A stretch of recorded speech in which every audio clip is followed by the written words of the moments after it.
the dream that our parents and grandparents fought and died and sacrificed for. America, hope is making a comeback. Just moments ago, Michelle Obama stunned the world with a game-changing announcement about her future. In a shocking reveal, she disclosed plans to embark on a groundbreaking new venture that will have a major impact on both her career and the Obama family's legacy. This unexpected move has left millions of fans and followers buzzing with excitement and curiosity. What exactly is she planning? Stay tuned to find out the full details behind this bold and unexpected new chapter in her life. Michelle Obama stole the show on the second night of the 2024 Democratic National Convention with a speech that was both bold and unforgettable. Known for her eloquence and powerful presence, Michelle effortlessly captivated the audience. But this was more than just a political speech. It was a passionate reflection of the principles she and her husband, former President Barack Obama, have fought for throughout their careers. The moment she stepped onto the stage, Michelle demanded attention, not just with her words, but with her commanding presence. Her outfit was chic and daring, a perfect reflection of the confidence and grace that have made her a beloved figure in American politics. Yet it wasn't just her style that had everyone talking. It was her fearless approach to addressing tough, controversial issues, particularly her sharp criticism of Donald Trump, who was then a Republican presidential candidate. Michelle wasted no time in taking on Trump's narrow, outdated view of the world. She made it clear that his perspective was completely out of touch with the diverse, evolving realities of the country. Using her signature wit, she expertly called out Trump's tone-deaf comment about black jobs, a phrase he used to discuss unemployment in black communities. With perfect timing, she asked, "Who's going to tell him that the job he's chasing might just be one of those black jobs?" The audience erupted in applause and cheers.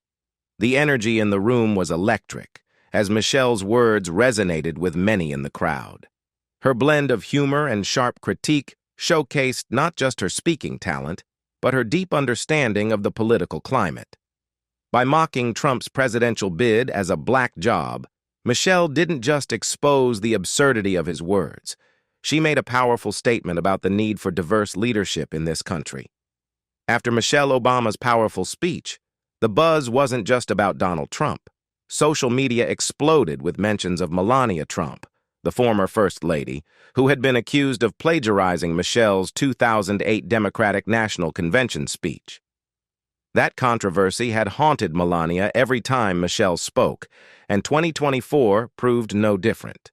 As Michelle's speech spread like wildfire online, users couldn't resist making jokes at Melania's expense. One Twitter user cheekily posted, "Michelle doing all she can to make sure Melania doesn't plagiarize this speech," a clear nod to the infamous 2016 scandal. The tweet went viral, reflecting the public's memory of the incident and the hilarious anticipation that Melania might once again borrow from Michelle's words. Another Twitter user went even further, joking, "I swear if Melania shows up tomorrow with long knotless braids braided into a larger braid, I'm fighting everyone." This tweet not only mocked Michelle's signature hairstyle, but also suggested that Melania might copy her entire look, adding to the playful tone that filled social media. The controversy wasn't just an online joke. It all went back to a moment in 2016 at the Republican National Convention. While Donald Trump campaigned for the White House, Melania delivered a speech meant to introduce herself as a potential First Lady. What was supposed to be a graceful, memorable moment quickly turned into a nightmare. On July 18, 2016, in Cleveland, Melania stepped onto the RNC stage and delivered what seemed like a heartfelt speech. She spoke about the values of hard work, respect, and integrity, virtues she claimed had shaped her upbringing. For a brief moment, it appeared Melania had successfully presented herself as poised and thoughtful, ready to stand beside her husband in his presidential bid. But the praise was short-lived. Almost immediately after she finished, people began to notice something odd. Commentators, journalists, and social media users quickly pointed out that Melania's speech sounded strikingly similar to one given by Michelle Obama at the 2008 Democratic National Convention. It wasn't just the tone or the message. It was entire lines that seemed to have been lifted word for word. By the morning after the RNC, the whispers had turned into a media firestorm. Side-by-side comparisons of the two speeches spread across the internet, showing that entire sections of Melania's address mirrored Michelle's almost exactly. For example, when Michelle said in 2008, "You work hard for what you want in life," Melania echoed. "From a young age, my parents impressed on me the values that you work hard for what you want in life." The striking similarities were impossible to ignore, leaving many to wonder how much of Melania's speech had been borrowed from Michelle's original words. Political analysts wasted no time jumping into the fray, and their verdict was brutal. This wasn't just a case of coincidental phrasing or shared ideas, it was flat-out plagiarism. The revelation hit the Trump campaign hard, especially given its self-image as fresh, outsider-driven, and nothing like the rest. The scandal not only shattered Melania Trump's credibility, but also raised serious questions about the campaign's integrity and professionalism.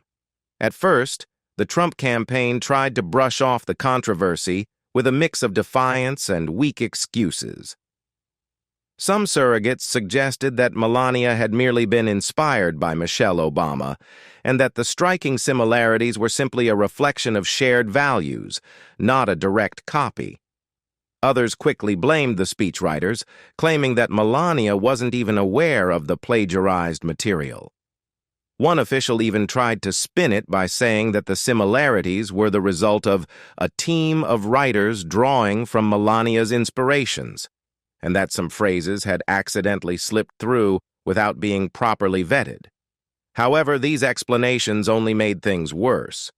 The media dug deeper, unearthing more instances of the copied lines, and the campaign's weak attempts to contain the damage only backfired.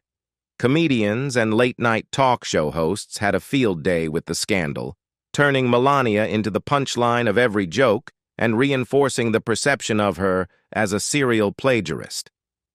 In the midst of this firestorm, Meredith McIver, a staff writer at the Trump Organization, stepped forward and took the fall. In a public statement, McIver admitted that she had unknowingly included Michelle Obama's 2008 speech in Melania's address. While her confession explained how the plagiarism happened, it also raised unsettling questions about the Trump campaign's internal checks and balances, or the glaring lack of them. McIver explained that the whole fiasco started during a conversation she had with Melania while drafting the speech. "A person she has always admired is Michelle Obama," McIver said, revealing that Melania had specifically pointed out phrases from Michelle's 2008 DNC speech as inspiration for the tone and message she wanted to convey. McIver, taking notes, jotted down the lines she thought were just examples of Melania's personal style, intending to use them as inspiration. But in a major oversight, McIver later included those exact lines in the speech draft, convinced they were original ideas rather than direct quotes. "I wrote them down and included some of the phrasing in the draft that ultimately became the final speech," McIver confessed. However, she did not cross-check the text against Michelle Obama's speech in 2008. That one oversight would spiral into a full-blown media disaster once Melania's speech went public. "I didn't check Mrs. Obama's speeches," McIver admitted in a rare moment of honesty. "I didn't review Mrs. Obama's speeches," McIver confessed, her voice tinged with remorse. "That was my mistake, and I feel terrible for the chaos it caused Melania, the Trumps, and Mrs. Obama. I had no intention of causing harm." Her admission, though rare for the often secretive world of political campaigns, did little to contain the outrage. McIver's attempt to shoulder the blame only added to the spotlight on the campaign's glaring failure. The incident wasn't just an embarrassing misstep, it was a scandal that obliterated the Trump campaign's claims of originality and competence. For Melania, it cast a long shadow over her credibility, leading many to question her authenticity and independence as a public figure. The reaction was immediate and unforgiving. Critics branded the debacle as definitive proof of the Trump team's ineptitude and ethical lapses. Supporters scrambled to justify the blunder, but the media smelled blood. Late-night comedians turned it into a comedic goldmine, with biting jokes and parodies that dominated the news cycle. Social media was merciless, flooding timelines with memes that juxtaposed Melania's speech with Michelle Obama's, cementing the phrase Melania Trump plagiarism as a cultural phenomenon. The scandal wasn't just a blip, it became a defining narrative of the campaign. In the midst of the storm, McIver revealed a startling detail. She had offered to resign, fully prepared to bear the consequences of her error. But in a twist that surprised many, the Trump family refused her resignation. "People make innocent mistakes," they told her, standing firm in their decision to move forward. This act of loyalty underscored the tightly knit nature of Trump's inner circle, but for the public, it did little to absolve the campaign of its glaring oversight. The scandal's ripple effects went beyond Melania and the campaign. It stained her tenure as First Lady, with the controversy reappearing in discussions of her legacy and achievements long after the 2016 election. As the 2024 election loomed, the specter of the plagiarism incident lingered, an unshakable reminder of the campaign's early missteps.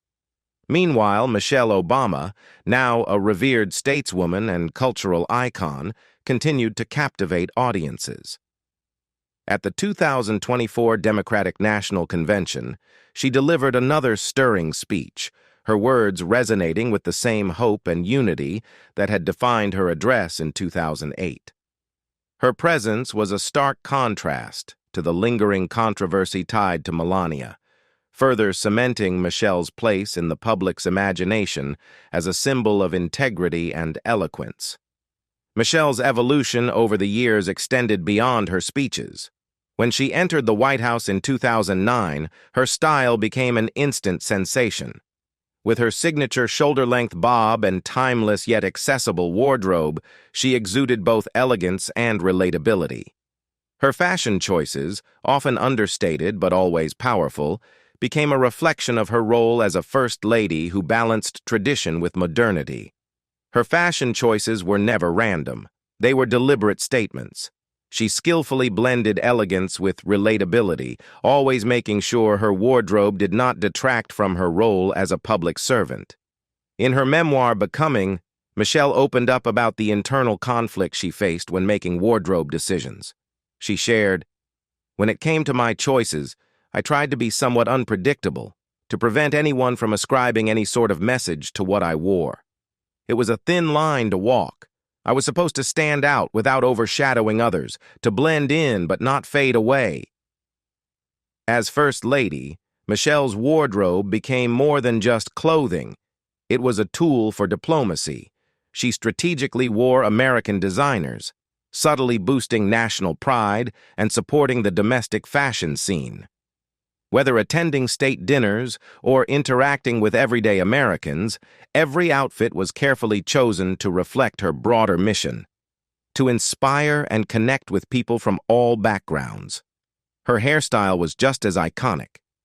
The sleek, shoulder-length bob she wore became a signature look that communicated professionalism, stability, and grace. It mirrored her role as a constant, steady partner to President Barack Obama, sending a message that was both powerful and poised. Her hair, like her clothes, was a statement, one that acknowledged the cultural power of appearance and how it shaped her public persona. After leaving the White House, Michelle Obama's style took a strikingly bold and expressive turn. Liberated from the constraints of her role as First Lady, she began to explore a more relaxed, playful approach to fashion and beauty. Gone were the tailored dresses and formal ensembles dictated by the political stage. In their place came vibrant colors, modern silhouettes, and a wardrobe that radiated her personality and creativity. It was as though Michelle was reclaiming her space, not as a public figure tethered to expectations, but as a woman celebrating her individuality. Her hair, too, became a powerful symbol of transformation. During her White House years, she often wore sleek bobs or carefully straightened styles, choices influenced by the need to project professionalism. After stepping away from public office, she embraced her natural texture, experimenting with everything from voluminous curls to polished, straight locks. Most notably, Michelle began wearing waist-length braids, an audacious and stunning departure from her former looks. This evolution wasn't just a matter of style, but a deeply personal statement. Fans celebrated her boldness, seeing her hair as a metaphor for her journey to empowerment and self-acceptance. Social media lit up with praise for her daring looks, and her braided hairstyles, in particular, became an inspiration to women across the world. It was as though Michelle's choices gave others permission to embrace their own authenticity.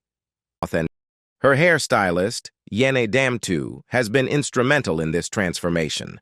Damtu, who has worked with Michelle since her time in the White House, spoke about the significance of these changes in interviews. "She's in a new phase of life," Damtu shared. "Her looks reflect where she is emotionally, confident, free, and fully herself." The stylist revealed that Michelle's decision to try braids was inspired by her daughters, Sasha and Malia, who often wear the style. Fans saw it as a symbol of Michelle's journey toward empowerment, embracing her individuality and confidence like never before. One of her most viral moments came on National Book Lovers Day. She shared a picture of herself casually browsing a bookstore, with a massive braid flowing down her back. The reaction was instant and overwhelming. "The coolest First Lady ever," one Instagram user raved, while another cheered, "Come through, braid!" perfectly capturing the buzz and admiration surrounding her daring new look. That oversized braid wasn't just a hairstyle. It was the physical embodiment of Michelle Obama's personal evolution.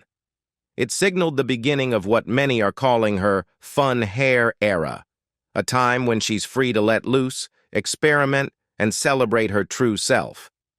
These images have revealed her true personality since she was in office. Back to 2019, Michelle Obama shocked everyone by posting a picture of her natural curls on X, formerly Twitter. This bold move was a departure from the sleek, straight hair she wore throughout her time in the White House. It wasn't just a hairstyle change. It was a reclaiming of her personal style and a message of self-acceptance. The response was explosive. One fan's comment, "I love your natural curls, little girls are paying attention," captured the profound impact of her choice. It wasn't just about hair. It was a moment of authenticity that resonated deeply with her followers. This wasn't a one-off. As she promoted her book, The Light We Carry, Michelle dove deeper into experimenting with her look. She rocked playful, trendy hairstyles like tiny braids and paired them with bold, colorful outfits. This was no longer about playing it safe. It was Michelle embracing a more dynamic, personal fashion statement. She wasn't just changing her look. She was redefining her image, shedding the constraints of her past role. Michelle's stylist, Jerry Radway, revealed that Michelle had always been drawn to braids, but wasn't sure how to wear them. It was Michelle's daughter, Malia, who sparked the idea after wearing braids during a trip to California. Inspired by Malia's look, Michelle decided to experiment. Radway played a huge role in helping her explore different braiding styles, allowing Michelle to step out of her comfort zone and truly express herself. While in the White House, Michelle struggled to balance personal expression with the expectations of the public.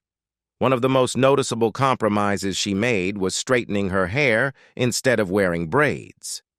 Later, she admitted that she felt the American public wasn't ready for such a bold, culturally significant hairstyle from a first lady. At a time when first ladies were expected to be the epitome of polished professionalism, Michelle's decision to wear straight hair was a strategic choice. It was a look that aligned with the expectations for first ladies: clean, classic, and polished. It allowed her to fit the role while still maintaining a subtle sense of individuality within the confines of that image. But deep down, Michelle longed to wear braids. It wasn't just a fashion statement, it was a connection to her heritage, her roots. However, the fear that braids might be seen as too controversial kept her from embracing them during her time in the White House. That internal struggle was finally laid to rest after Michelle left the White House. Freed from the political spotlight, she fully embraced her personal style. This was never clearer than when she unveiled her official White House portrait in 2022.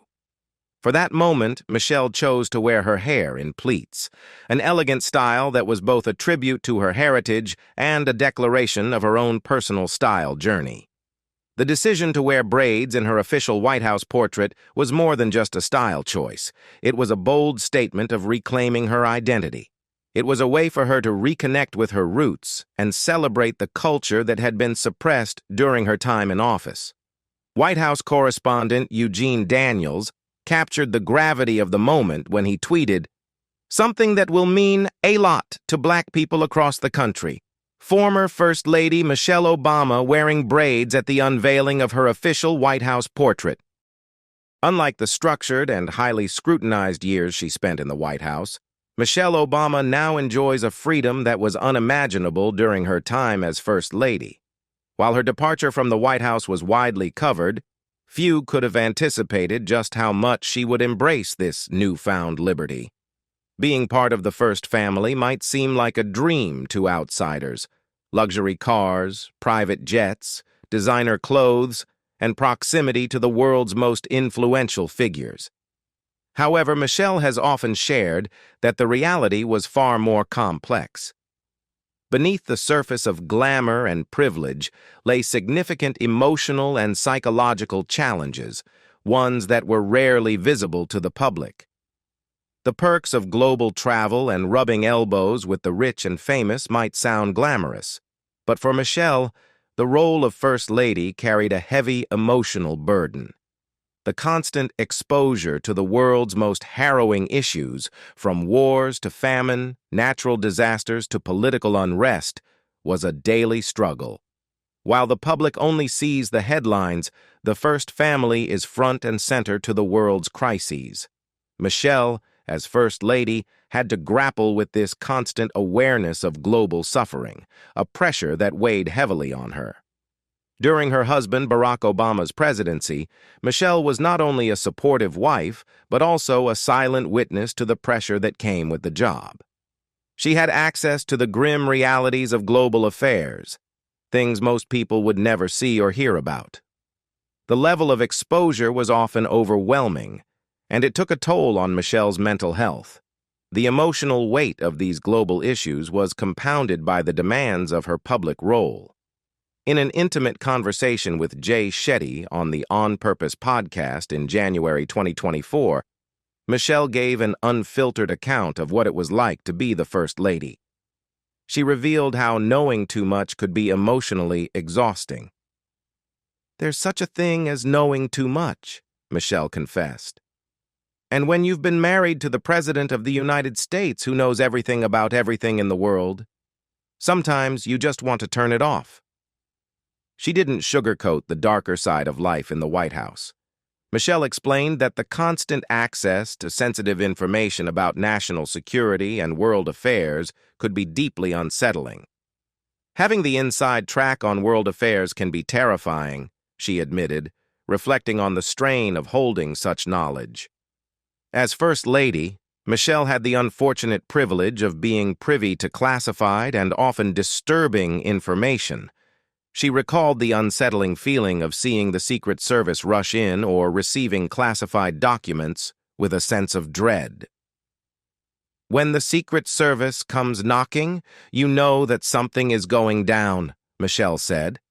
There were moments when Michelle Obama had to confront realities that most people would never even imagine.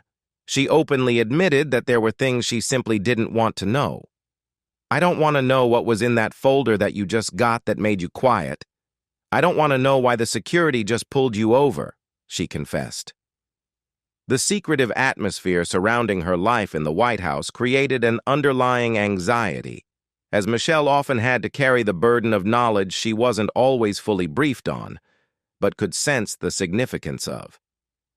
This constant awareness of the weight of global issues took a serious toll on Michelle's mental peace. The things she knew, the high-stakes decisions being made, the sensitive information she was privy to, haunted her. "What keeps me up are the things that I know," she admitted, capturing the emotional strain that came with her position.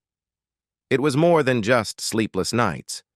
It was the constant, unshakable pressure of being involved in world-changing events without fully being able to control or fully understand them. Her time in the White House profoundly shaped Michelle Obama's perspective on politics and public service. During a March 2016 speech at SXSW, she was refreshingly candid about her lack of interest in pursuing a political career. When asked if she would ever consider following in her husband's footsteps, her response was definitive. "No, not going to do it." The declaration resonated with the audience as it put to rest years of speculation about whether she might one day seek public office herself. Michelle's decision was deeply personal, rooted in her experiences as First Lady and her role as a mother. The emotional and physical toll that Barack Obama's presidency had taken on their family weighed heavily on her mind. While she acknowledged the strength and resilience of her daughters, Malia and Sasha, she was resolute in protecting them from further exposure to the relentless public scrutiny that had characterized their formative years.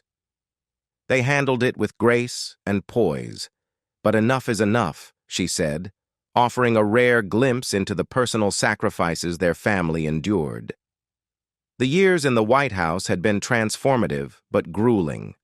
While Michelle embraced her role as an advocate for key issues like healthy living, education for girls, and military families, she also shouldered the challenges of maintaining a sense of normalcy for her daughters. From the moment Barack announced his candidacy, Malia and Sasha's lives were thrust into the spotlight. Every decision, from their schooling to their friendships, was dissected by the media, leaving Michelle and Barack determined to shield them as much as possible. Michelle frequently spoke about how the pressure of their father's presidency shaped her daughters' childhoods. While other children their age enjoyed anonymity, Malia and Sasha grew up under constant surveillance. Secret Service agents accompanied them to school, and their activities were often restricted for security reasons. Michelle once shared that family dinner became a sacred ritual in the White House, a time when they could talk openly and try to create a bubble of normalcy amid the chaos. Michelle also voiced a powerful message, that you don't need to sit in the Oval Office to make a difference. There are so many ways to impact the world.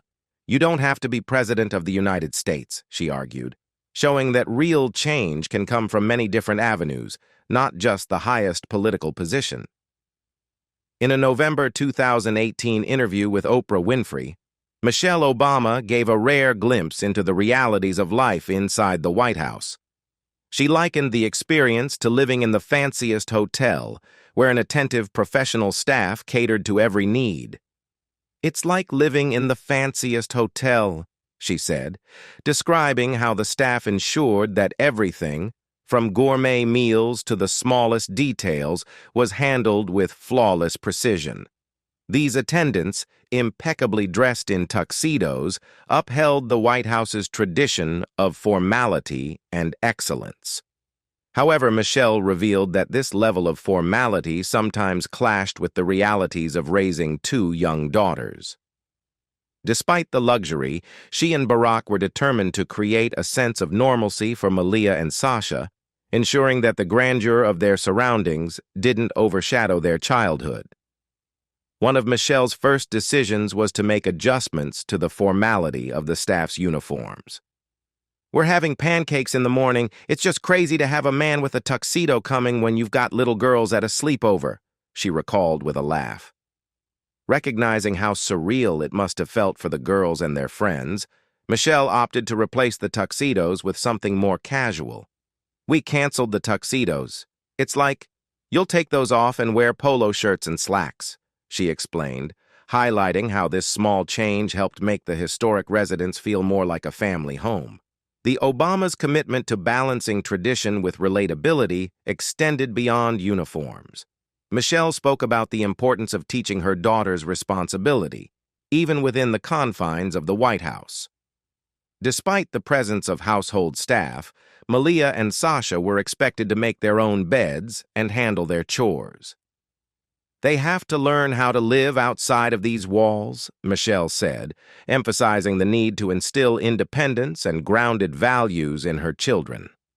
Michelle also reflected on the unique challenges of parenting in such an unusual environment. Security and privacy were constant considerations, and even simple outings required planning and discretion. She shared how their Secret Service detail once worked with her to ensure the girls could enjoy normal childhood experiences, such as trick-or-treating on Halloween or attending birthday parties with friends, albeit under tight supervision. Despite their best efforts to create a normal, relatable life for their children, the Obamas' time in the White House only intensified the challenges they faced. Michelle openly discussed the unique pressures they encountered as the first Black family to live in such a historic residence. She revealed how the weight of responsibility and the high expectations placed on them often felt overwhelming, turning their time in the White House into a constant balancing act.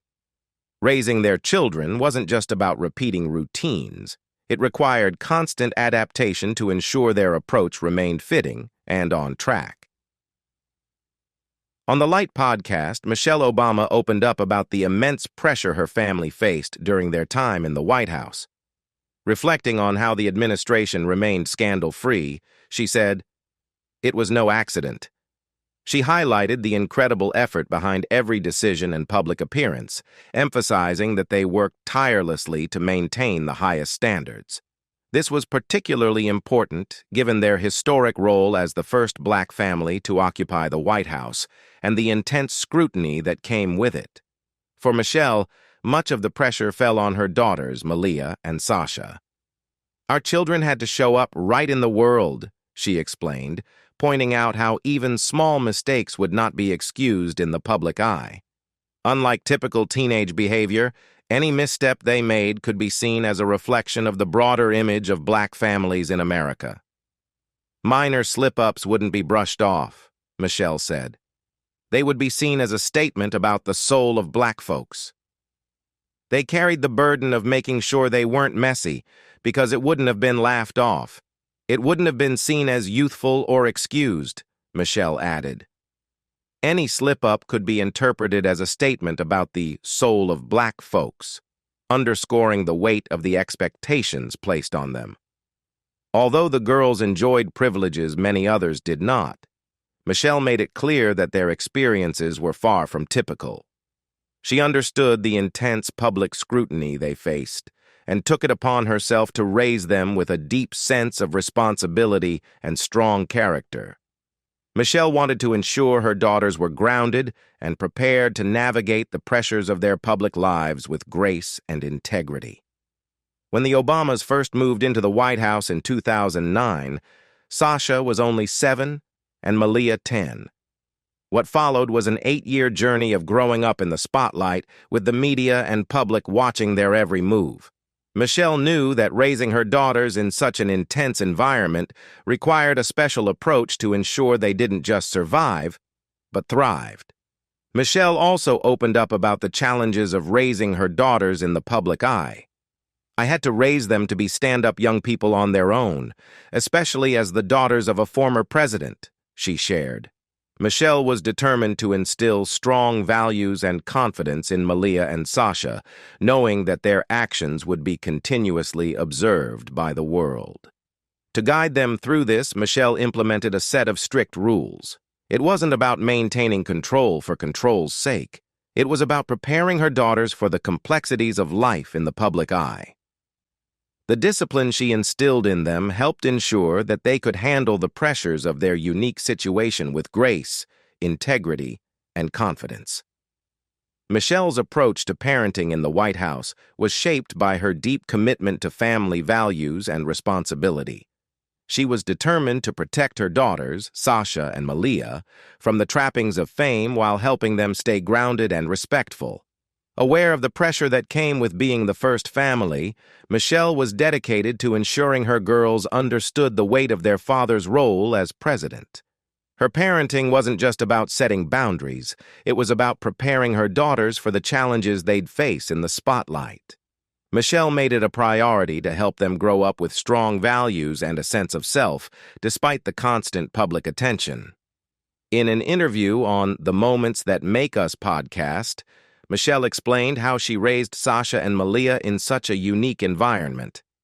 Those girls had to be smart, confident, and independent from the start, she said, even though they were living in a house with butlers, maids, and florists. She knew their time in the White House wouldn't last forever. So her goal was to teach them the skills they'd need for life beyond the walls of the mansion. Michelle's mindset was clear. While the perks of living in the White House were extraordinary, her job as a parent was to prepare her daughters for the real world. I raised them thinking, "You're not going to live here with me forever. I've got to hand you your life soon and let you manage it," she reflected, emphasizing her desire to equip them for a future where they'd stand on their own. Her parenting style was also about teaching responsibility in everyday life. Despite the luxuries around them, Michelle made sure Sasha and Malia understood the importance of hard work. "They have to make their beds. They have to clean up their rooms," she said. These everyday chores were a non-negotiable part of their routine. Michelle also used household chores as a way to teach her daughters the value of money. They had to complete their tasks before receiving their allowance, reinforcing the idea that money is earned, not given. On top of that, Michelle set limits on their screen time, allowing them to use the internet only for school-related activities during the week. "Aside from chores, I kept technology for the weekends and only let them use it for school," she explained, ensuring that education remained their primary focus. Beyond academics, Michelle recognized the importance of sports as a tool for personal development. She believed that sports were not just a way to stay physically active, but a means of building resilience and character. She, therefore, made sure her daughters participated in 2 different sports, believing it was essential for them to push through challenges. "I want them to understand what it feels like to do something you don't like and to improve," Michelle explained. By encouraging them to embrace these challenges, she aimed to teach them perseverance, a skill that would serve them in sports and in life. Years after leaving the White House, people remain curious about Michelle Obama's life and work, especially now that she's separated from her husband. During her time as First Lady, Michelle didn't just fulfill traditional duties, she made lasting contributions in various areas. One of her most memorable achievements was the creation of a vegetable garden on the south lawn of the White House, which became a hallmark of her tenure.